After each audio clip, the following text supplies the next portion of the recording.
This is Highways and Byways. Hi, I'm Chris Carlisle, and welcome to Highways and Byways. This week is a look at the Western story Lonesome Dove and the real-life cattle drive that inspired. Lonesome Dove was written by Larry McMurtry in 1985 and won the Pulitzer Prize for Fiction in 1980. Hi, this week it's a look at the Western story Lonesome Dove and the real-life cattle drive that inspired it. Lonesome Dove was written by Larry McMurtry in 1985 and won the 1986 Pulitzer for Fiction. It's a story of former Texas Ranger captains Augustus McCrae and Woodrow F. Call, who take a herd of cattle from Texas to Montana.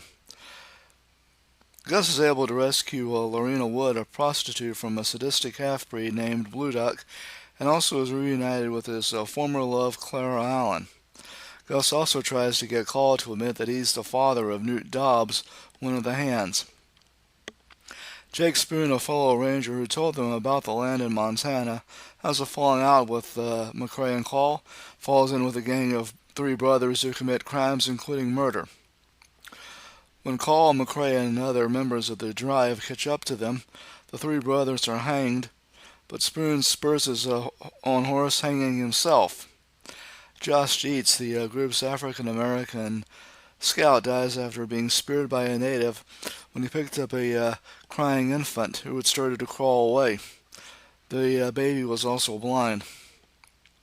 And Gus dies from blood poisoning after being shot with arrows and refusing to have his leg cut off. Before he passes, he asks Call to take him back to Texas to be buried. They make it to Montana, and Call keeps his promise and takes Gus to Texas to be buried. The story is made into a miniseries that first aired in 1989 on CBS. I taped it off the local CBS affiliate out of Waco. There was a winter storm going on at the time, and the temperature appears on the screen. I had the tape for years until I no longer had a VCR to play it on. I thought about getting it on.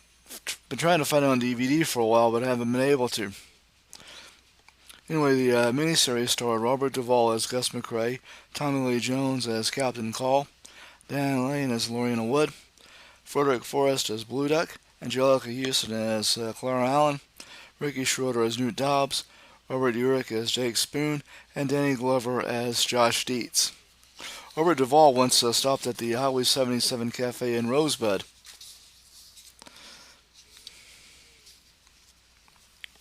I also have a copy of the book Lonesome Dove. It was loosely based on the Goodnight Loving Trail, and next we'll take a look at that. The Goodnight Loving Trail was named after cattlemen Charles Goodnight and Oliver Loving, and was used in the late 1860s to move Texas longhorn cattle. It started at Fort Belknap, Texas, along part of the route of the Butterfield Overland Mail, went through central Texas across the Llano Estacado to Horsehead Crossing north along the Pecos River and across Pope's Crossing into New Mexico to Fort Sumner, and then continued north into Colorado to Denver and on into Wyoming.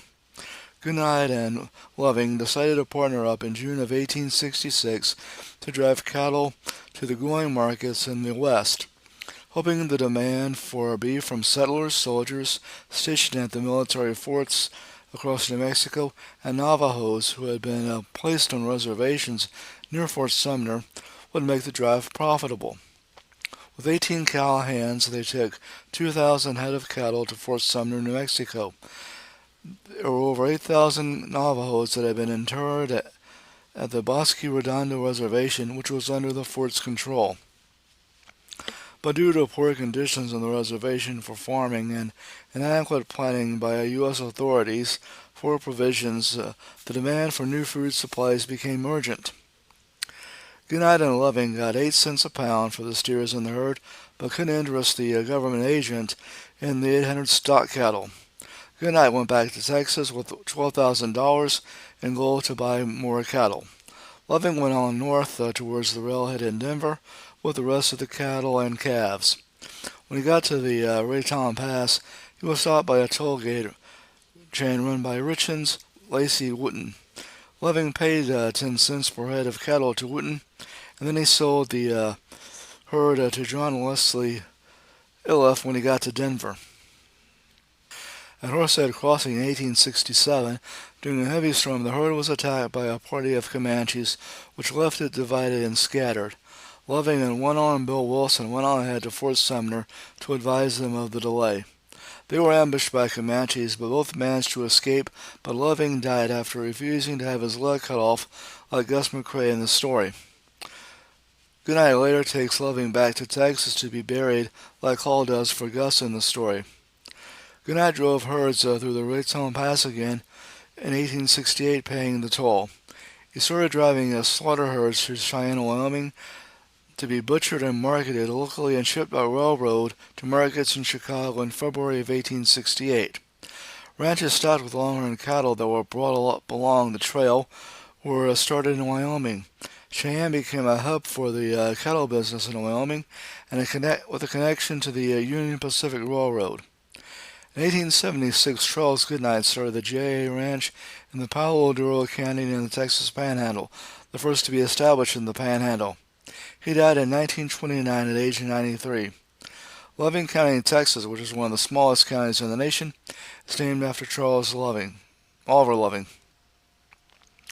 Both Charles Goodnight and Oliver Loving were inducted into the Hall of Great Westerners. And quickly, I'm going to close with a word from the good book. It's from John chapter 6, verse 35, and it says, I am the bread of life. He that cometh to me shall never hunger, and he that believeth me shall never thirst. Well, that's going to do it for this week's episode. Be sure to leave a like and review, and check us out on YouTube.